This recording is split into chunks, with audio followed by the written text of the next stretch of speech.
디모데후서 1장 3절부터 18절 말씀. 내가 밤낮 간구하는 가운데 쉬지 않고 너를 생각하여 청결한 양심으로 조상적부터 섬겨오는 하나님께 감사하고 네 눈물을 생각하여 너 보기를 원함은 내 기쁨이 가득하게 하려 함이니 이는 내 속에 거짓이 없는 믿음이 있음을 생각함이라. 이 믿음은 먼저 내 외조부 로이스와 내 어머니 유니게 속에 있더니 내 속에도 있는 줄을 확신하노라. 그러므로 내가 나의 안수함으로 내 속에 있는 하나님의 은사를 다시 부릴 듯 하게 하기 위하여 너로 생각하게 하노니 하나님이 우리에게 주신 것은 두려워하는 마음이 아니요 오직 능력과 사랑과 절제하는 마음이니 그러므로 너는 내가 우리 주를 증언함과 또는 주를 위하여 갇힌 자 된 나를 부끄러워하지 말고 오직 하나님의 능력을 따라 복음과 함께 고난을 받으라. 하나님이 우리를 구원하사 거룩하신 소명으로 부르심은 우리의 행위대로 하심이 아니요 오직 자기의 뜻과 영원 전부터 그리스도 예수 안에서 우리에게 주신 은혜대로 하심이라. 이제는 우리 구주 그리스도 예수의 나타나심으로 말미암아 나타났으니 그는 사망을 패하시고 복음으로써 생명과 썩지 아니할 것을 드러내신지라. 내가 이 복음을 위하여 선포자와 사도와 교사로 세우심을 입었노라. 이로 말미암아 내가 또 이 고난을 받되 부끄러워하지 아니함은 내가 믿는 자를 내가 알고 또한 내가 의탁한 것을 그날까지 그가 능히 지키실 줄을 확신함이라. 너는 그리스도 예수 안에 있는 믿음과 사랑으로서 내게 들은 바 바른 말을 본받아 지키고 우리 안에 거하시는 성령으로 말미암아 내게 부탁한 아름다운 것을 지키라. 아시아에 있는 모든 사람이 나를 버린 이 일을 네가 아나니 그 중에는 부겔로와 호모게네도 있느니라. 원하건대 주께서 오네시보로의 집에 긍휼을 베푸시옵소서. 그가 나를 자주 격려해주고 내가 사슬에 매인 것을 부끄러워하지 아니하고 로마에 있을 때에 나를 부지런히 찾아와 만났음이라. 원하건대 주께서 그로 하여금 그날의 주의 긍휼을 입게 하여 주옵소서. 또 그가 에베소에서 많이 봉사한 것을 네가 잘 아느니라. 자, 이제 디모데후서 1장 3절부터 18절까지에서는 디모데를 위로하고 또 그러면서도 디모데를 권면하는 그런 말씀을 듣고 있는 것을 볼 수가 있습니다. 3, 4, 5절에 보니까 내가 밤낮 간구하는 가운데 쉬지 않고 너를 생각하여 청결한 양심으로 조상적부터 섬겨오는 하나님께 감사하고 네 눈물을 생각하여 너 보기를 원하면 내 기쁨이 가득하게 하려 함이니 이는 네 속에 거짓이 없는 믿음이 있음을 생각함이라. 이 믿음은 먼저 네 외조모 로이스와 네 어머니 유니게 속에 있더니 내 속에도 있는 줄을 확신하노라. 바울이 디모데에게 이런 이야기를 합니다. 왜 이야기를 할까? 디모데가 지금 상당히 교회에서 코너에 몰려 있습니다. 어려움을 당하고 있습니다. 거짓 교사들이 디모데가 어리다고 해서 디모데가 경험이 없다고 해서 네가 뭘 아느냐? 네가 바울이냐? 뭐 바울하고 좀 가까이 있으면 다냐? 뭐 이런 식으로까지 아마 인신공격까지 했는 것 같습니다. 그때 바울이 디모데를 위로하는데 영적 위로를 줍니다. 그냥 괜찮아, 잘했어, 잘할 거야 이런 정도의 그냥 할 말이 없어 하는 위로가 아니라 구체적인 위로를 줍니다. 내가 섬기는 그 하나님, 밤낮으로 쉬지 않고 생각하며 하나님을 섬기는 내가 하나님께 감사하는데 왜 감사하는 거 아니? 네 속에 믿음이 있기 때문이다. 어떤 믿음? 거짓이 없는 믿음인 걸 내가 보았다. 왜냐하면 네 눈물이 그걸 보여주고 있다. 디모데는 눈물의 사람이었던 것 같아요. 디모데는 눈물의 사람이었어요. 다시 말해서 하나님 앞에서 눈물을 쏟을 수 있는 사람이었다. 진실한 사람이었다는 거예요. 근데 그 눈물이 어디서 나왔는가? 신앙 배경이라는 거야. 믿음의 백그라운드. 어떤 믿음의 백그라운드인가? 이 믿음이 먼저 내 외조모 로이스와 내 어머니 유니게 속에 있더니 내 속에도 있는 줄을 확신하노라. 그 어머니와 그 할머니는 유대인이었던 것 같습니다. 유대인들의 신앙은 어머니를 통해 전달되는 거예요. 가정에서 어머니가 가르치고 아버지는 항상 토라를 가르치고 이렇게 해서 신앙이 전달되어지는데 디모데의 신앙의 뿌리는 어머니와 할머니였다. 이런 이야기입니다. 각 사람이 신앙을 지키는 이유가 다 있는 겁니다.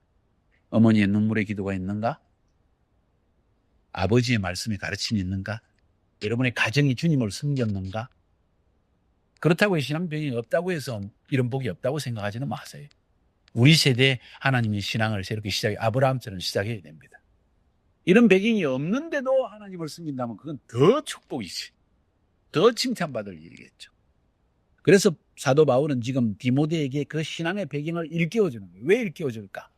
지금 고난당하고 있으니까. 그러면서도 6절, 7절, 8절에서는 디모데를 권면하고 있습니다. 자, 이런 신앙 배경이 너에게 있다. 그러니 하나님이 너를 도와줄 것이 아니냐 하는 마음입니다. 그러므로 내가 나의 안수함으로 네 속에 있는 하나님의 은사를 다시 불릴듯 하게 하기 위하여 너로 생각하게 하노니 하나님이 우리에게 주신 것은 두려워하는 마음이 아니요 오직 능력과 사랑과 절제하는 마음이 그러므로 너는 내가 우리 주를 증언함과 또는 주를 위하여 갇힌 자 된 나를 부끄러워하지 말고 오직 하나님의 능력을 따라 복음과 함께 고난을 받으라. 디모데가 소심한 사람이었기 때문에 두려워하고 근심하고 사람을 살피면서 이런 사람이었기 때문에 바울은 지금 내가 너에게 안수하면서 또 이전에 안수했던 것을 분리들 일기하는 마음을 다시 한번 생각나게 하기 위해서 바울은 지금 이야기하고 있습니다. 너 안에 은사가 있다는 거예요. 충성심이라는 은사가 있다. 변치 않는 순수한 마음이라는 은사가 있다. 눈물의 기도라는 은사가 있다. 또 너의 가정 배경 속에서 하나님이 너에게 주신 은사라는 게 있다. 내가 그것을 생각나게 하기를 원한다. 왜? 너는 그걸 잊어버리고 지금 당하는 고난과 어려움을 보고 있기 때문이다. 눈길을 바꿔라. 저는 이렇게 들려집니다. 그러면서 그렇게 디모데에게 권면을 하고 있다는 거예요. 디모데야, 한번 생각해봐라. 내가 보통 사람이냐? 너에게는 백그라운드가 있다. 백이 있다. 염려하지 마라. 하나님이 우리에게 주신 것, 너에게 주신 것 두려워하는 마음이 아니다. 이제 두려움에서 벗어나라. 우리 마음 가운데 확신이다. 능력이다. 능력이라는 표현은 사실은 확신이라는 표현이 더 맞는 것 같아요. 하나님이 주시는 능력이 내 안에 구할 때 그건 확신이 되어지니까. 그리고 사랑하는 마음이고 또 어떤 가운데서 청년의 정욕적인 마음으로 화를 불끈내거나 하는 것이 아니라 절제하는 마음이다. 내 감정이 일어난다고 해서 함부로 말하는 것도 아니고 절제하는 마음이다. 그렇기 때문에 내가 지금 감옥에 갇힌 것 때문에 부끄러워하지 말고 그것 때문에 사람들이 비난을 한다 할지라도 그것 때문에 또 흔들거리지도 마라. 너는 오히려 하나님의 능력을 따라서 복음과 함께 고난을 받아라. 자, 이 말을 하기 위해서 디모데의 신앙적인 백그라운드, 안수할 때 하나님이 너에게 막 뜨겁게 했던 그 막 온몸이 떨리면서 갔던 그 은혜의 체험, 이것을 기억나게 해주는 거예요. 그것이 지금 디모데후서의 목적입니다. 격려합니다. 격려하면서 복음을 위해서 오히려 고난을 받아라. 두려워하지 말고 피하지 마라.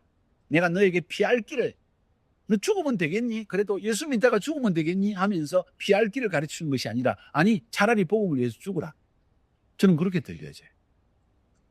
복음 위에 굳게 서지 못한 사람은 복음 위에서 고난당하면 꼭 인간적인 방법으로 위로를 하려고 합니다. 굉장히 위험합니다.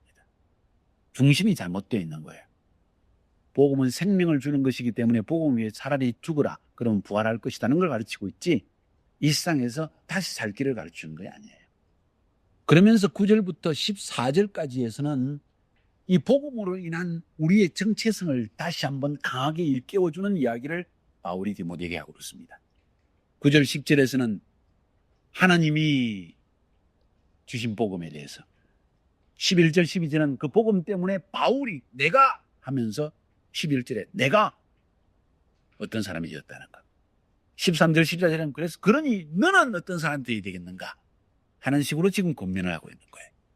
그래서 바울이 디모데를 권면하되 복음의 정체성 안에서 지금 디모데를 복음 안에 다시 세우는 거예요. 강하게 하는 거예요. 9절 10절에 보니까 하나님이 우리를 구원하사 거룩하신 소명으로 부르시면 우리의 행위대로 하심이 아니요 오직 자기의 뜻과 영원 전부터 그리스도 예수 안에서 우리에게 주신 은혜대로 하심이라. 자, 하나님이 너희에게 우리에게 복음을 주셨는데 그것은 첫 번째 하나님이 부르신 것이다. 우리가 찾아간 것도 아니요 우리가 구한 것도 아니요 하나님이 부르신 것이다. 그래서 위대한 것이다. 여러분이 복음을 들은 것, 여러분이 복음을 듣기 위해서 교회에 온 것도 아니고 복음이 뭔지도 모르는 채 살았는데 하나님이 찾아 부르셔서 너에게 복음을 알게 해주십니다. 이게 복음의 위대한 점이다. 부르심이 된 이야기라는 거예요. 두 번째로는 하나님의 뜻에 의해서 되어진 것이다. 우리의 행위대로 하심이 아니요 오직 자기 뜻과 하나님의 기뻐하신 뜻 때문에 너에게 복음을 계시해 준 것이다. 그것만 해도 너는 부르심이 합당한다. 아무에게나 복음을 하나님이 계시해 주시는 것이 아니다. 나중에 계시의 이야기가 나오는 거예요. 나타내심에 대한 이야기가 나옵니다. 복음을 여러분이 깨달아 알았다는 것 자체가 이건 하나님이 뜻에 의해서 되어진 거다. 수많은 사람들 있지 않느냐? 여러분의 친구들 있지 않느냐? 대학 동료들, 중고등학교 친구들 있지 않느냐? 친척들 있지 않느냐? 그 가운데서 하필이면 너에게 이 복음을 알게 한 이유가 뭐냐? 이건 하나님의 뜻이 있다는 거예요. 영원전부터 그리스도 예수 안에서 우리에게 은혜대로 한 것이야. 이건 은혜로 주어진 것이 너희들이 잘나서 된 것도 아니고 너희들이 하나님 앞에 뭐 큰 선한 일을 했을 된 것도 아니고 복음을 위해서 뭔가 행한 것이 있어 그런 것도 아니다. 이건 철저한 은혜이다. 은혜이고 하나님이 부르신 것이고 하나님의 뜻에 의해서 너희들이 복음을 지금 알고 있다는 사실, 이게 얼마나 중요한지 모른다. 그걸 지금 바울이 디모데에게 이야기해요. 디모데야, 지금 네가 복음을 알고 있다는 사실이 얼마나 큰 privilege, 특권이라는 걸 알고 있느냐? 특권이다. 이제는 우리 구주 예수 그리스도의 나타나심으로 말미암아 나타났으니, 복음이 나타났다는 표현을 씁니다. 그는 사망을 패하시고 복음으로서 생명과 썩지 않을 것을 드러내신지라. 드러냈다, 나타냈다. 쉽게 한마디로 말하면 계시하신 거예요. 복음이 우리에게 계시되어졌다. 그게 바로 생명이요, 그게 구원이라는 거예요. 그러니 이 복음을 아는 여러분들이 얼마나 큰 특권을 가진 사람인지를 알아야 할 필요성이 있다는 거예요. 너무나 중요한 이야기입니다. 바울은 이 복음을 알았다는 거예요. 은혜로 알았고 하나님이 부르셔서 알았고 하나님의 뜻에 의해서 사도가 되어서 알았고 하나님이 그것을 계시해 주셨다는 사실을 바울은 지금 알고 있는 거예요. 그래서 바울은 이야기하면 내가 11절 12절 내가 이 복음을 위해서, 계시되어진 복음을 위해서, 은혜로 임한 복음을 위해서, 하나님의 뜻에 의해서 주어진 복음을 위해서 선포자와 사도와 교사로 세우심을 합니다. 선포자, 복음을 선포하는 자입니다. 논리로 설명하는 게 아닙니다. 복음은 선포하는 것입니다. 주님이 당신의 죄를 위해 십자가에 죽으셨습니다. 그래서 모든 죄와 저주에서 당신을 해방시켰습니다. 다른 길은 없습니다. 그 마디만 해도 복음은 깨달아지게 되어 있다. 막 억지로 논리적으로 설명하려고 애를 쓰고 어떻게 이해할까? 저 사람은 이야기를 보니까 복음을 들을 준비가 안 된다. 아니요, 선포하세요. 복음. 선포자와 사도는 새로운 지역에, 복음을 듣지 못한 지역에, 복음을 알지 못하는 지역에 나가서 선포하는 자가 사도입니다. 선포자와 사도와 교사로 세우고, 교사는 가르치는 자입니다. 이 복음을 통해서 하나님의 뜻을 하나 구체적으로 선생님처럼 가르치시는 역할이 교사예요. 바울은 내가 선포자요, 사도요, 교사로 부르심을 세우심을 입었다. 바울은 내가 누군지를 알고 있는 거야, 복음 안에서. 이로 말미암아 12절에 내가 또 이 고난을 받되 부끄러워하지 아니하면 내가 믿는 자를 내가 알고 또한 내가 의탁한 것을 그날까지 그가 능히 지키시리를 확신합니다. 바울의 확신입니다. 부르셨고 하나님이 계시로 알게 하셨고 나를 선포자와 사도와 교사로 세운 것을 알고 있고 뭘 행할지를 다 알고 확신하고 있습니다. 그분이 다시 오시리 그날에 내게 행하실 일을 바울은 이미 알고 있다는 거예요. 내게 어떤 상을 주실지를 알고 있다는 거예요. 내게 어떤 칭찬을 주실지를 알고 있다는 겁니다. 복음 때문에. 복음 때문에. 지금 복음의 중요성을 이야기하는 거예요. 그 복음 안에서 내가 어떤 존재인지를, 복음 안에서 정체성을 지금 이야기해요. 나는 복발에서 전자가 됐었다. 이 확신을 가지고. 그러면서 바울이 똑같은 정체성, 아이덴티티가 너에게 필요하다, 디모데야 하면서 너는 그리스도 예수 안에 있는 믿음과 사랑으로서 내게 들은 바 바른 말을 본받아 지키고 지켜라. 내게 들은 말들을 지켜라. 너에게 가장 중요한 은사가 충성심이다. 변치 않는 것이다. 내게 들은 말씀을 늘 그대로 지키고 그 말씀을 붙들고 내가 한 말을 하도 흩뜨리지 않는 그 충성된 마음이 있기 때문에 너희 믿음이 자라고 하나님이 너를 사용하시는 거다. 그거 하나만 있어도 주님께서 엄청난 사역을 이뤄낼 수 있다는 거예요. 흉내낼 필요 없어요. 나는. 다윗이 5개의 물맷돌만 있어도 골리앗을 능히 쳐부술 수 있다는 거예요. 많은 은사가 필요한 게 아니에요. 내게 주신 은사예요. 사울의 갑옷도 필요 없어. 사울의 창도 필요 없어. 칼도 필요 없어. 나한테 안 맞아, 그 은사는. 물맷돌이 나한테 더 맞지. 14절에 우리 안에 거하시는 성령으로 말미암아 내게 부탁한 아름다운 것을 지키라. 예, 말씀을 잘, 내게 너에게 전한 말씀을 잘 지키고 또 말씀 안에서 너에게 부탁한 여러 가지, 나중에 보면 과부를 잘 돌보고 고아들을 돌보고 하는 디모데 전후서에 그런 이야기가 나옵니다. 그런 아름다운 것들을 지키라. 다 지키라. 그것만으로도 너는 충분히 하나님께 주신 그 사역들을 이루어낼 수 있다 하는 이야기를 지금 바울이 디모데에게 던지고 있는 겁니다. 그러면서 15절부터 18절까지에서는 바울의 이런 복음 전도의 사역의 삶에 도움을 준 사람과 위로를 준 사람과 오히려 바울에게 상처를 준 사람의 이야기를 던져주고 있습니다. 15절에 보니까 아시아에 있는 모든 사람이 나를 버린 이 일을 내가 아나니 그 중에는 부겔로와 흐모게네도 있느니라. 부겔로와 흐모게네, 아마도 이 에베소에 있는 디모데가 목회하는 에베소 교회 안에 상당히 이름 있는 사람이었던 것, 영향력이 있는 사람이었는데 바울을 버릴 뿐만 아니라 상당히 마음을 괴롭게 한 사람이지 않았겠는가. 디모데를 힘들게 한 사람이 아니겠는가. 아시아에 있는 사람 모든 사람이 나를 버렸다. 핍박이 오니까 당연히 버렸겠죠. 죽기 싫으니까. 이 세상에 살기 위해서 우리가 복음을 전합니까? 아니면 이 세상에 죽기 위해 복음을 전합니까? 이 세상에서 그냥 잘 살기 위해서, 좀 오래 살기 위해서 복음을 믿어요? 아니면 복음을 전합니까? 사역을 합니까? 아니면 영원히 잘 살기 위해서 복음을 전합니까? 이거 확실히 해야 됩니다. 알량하게 남을 위해 준다고 하면서 이 땅에서 조금 잘 피하기 위해서 위해 준다면 그건 위한 게 아니에요. 차라리 복음 위해 죽는다면 주님 앞에 갔을 때 그 큰 상을 받을 것입니다. 이게 복음 사역자들의 태도가 되어질 줄 믿습니다. 바울을 불쾌하게 한 사람의 이야기입니다. 그 다음 바울을 유쾌하게 한 사람이 있습니다. 16, 17, 18절의 이야기입니다. 원하건대 주께서 오네시보로의 집에 긍휼을 베푸시옵소서. 그가 나를 자주 격려해 주고 내가 사슬에 매인 것을 부끄러워하지 아니하고 로마에 있을 때 나를 부지런히 찾아와 만났습니다. 원컨대 주께서 그로 하여금 그날에 주의 긍휼을 입게 하옵소서. 또 그가 에베소에서 많이 봉사한 것을 내가 잘 아느니라. 바울이 지금 마음을 다하여 축복하고 있습니다. 누구를? 오네스포로를. 그의 집에 긍휼을 하나님이 베풀어 주실 것을, 그 집을 보호해 주실 것을, 축복해 주실 것을. 왜? 오네시포로가 행한 일 때문에. 어떤 일을 행했습니까? 복음을 많이 전했다, 뭐 이런 일을 하지 않습니다. 그런 말 하지 않습니다. 복음 전파자인 사도 바울을 개인적으로 감옥에 있을 때 찾아와서 격려해 주고 사슬에 매 있는 것을 부끄러워하지 않고 찾아왔다. 부지런히 찾아왔다. 자, 죄인 중에 계수요 정치범으로 잡혔습니다. 지금 사도 바울은. 그랬으니까 독방에 갇혔으니까 굉장히 위험한 죄수 중에 죄인입니다.